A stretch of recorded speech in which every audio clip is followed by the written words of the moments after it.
Hey everyone, in this video, I'll show you how to fix QuickBooks update errors fast.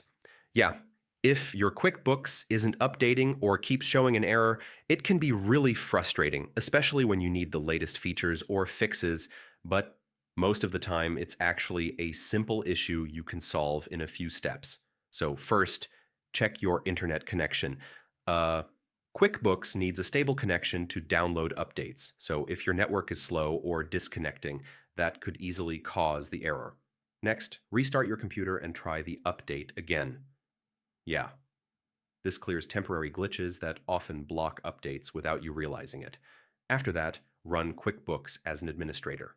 Right-click the QuickBooks icon and select Run as Administrator because permission issues can sometimes prevent updates from installing properly. Also, temporarily disable your antivirus or firewall. Sometimes, security software can block QuickBooks update files, which leads to errors during the process.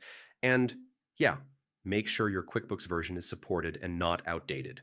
Older versions may stop receiving updates and cause repeated errors.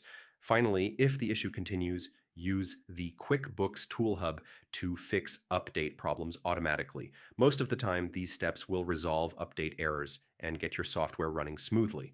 Hope this helped, and I'll see you in the next one.